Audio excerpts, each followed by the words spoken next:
It is critical for students of veterinary science to gain technical experience working with animals. To learn more about the world of veterinary labs, we spoke with Felecia Jones, a senior lecturer in animal health at Murray State. It's critical for students of veterinary science to gain technical experience working with animals. To learn more about the world of veterinary labs, we spoke with Felecia Jones, a senior lecturer in animal health at Murray State. Teaching, well, to begin with, it was never something I imagined myself doing. I got into the field because of my love and compassion for animals, and a position opened up here as a laboratory instructor, and I thought, well, I can do that. I'm going to give it a try. So I decided to come give it a shot, and I thought the worst thing could happen is I hated it and I go back to clinical practice, but I've been here 16 years, so now it's a combination of lecture and laboratories. Felecia does note that some of her days are busier than others, but they're just as rewarding with this profession. Lab days are the busiest.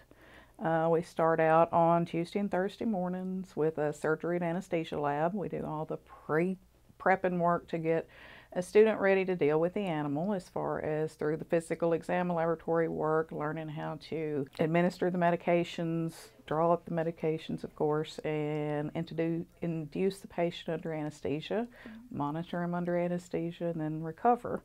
We also teach them the surgical aspect, as far as learning all the correct surgical instrumentation, being able to assist in surgery, and taking care of all those instruments.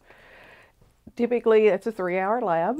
And then I go into a nursing lab where we do various under different nursing skills, from the very basic as far as care and baths and therapeutic baths, all the way up to some of the more complex things like bandaging particular wounds and putting on splints and casts and doing dentistry and a lot of different things like that.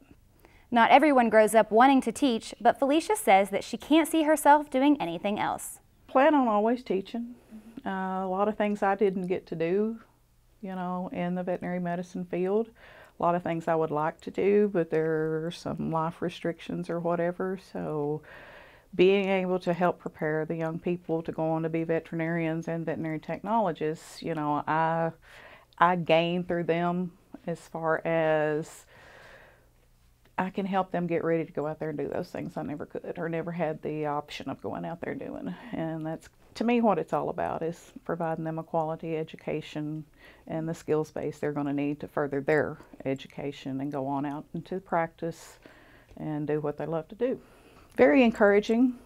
That's our whole goal, is to get these students on through vet school and out into the clinical practice. And when we have one that comes back this close, and you can stay in touch and see how they've grown from the time they came in as freshmen through vet school and then being in a practice for several years now, it's pretty awesome.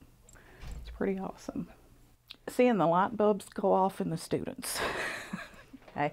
Of course, I'm all about the animals, the compassion for the animals and everything, but when you get in the labs, especially with the students, and you start seeing things click, and they're picking up on it, and they're developing their compassion and their skills and all, that's the most rewarding part for me, is to see where they come in as freshmen and where they end up being seniors.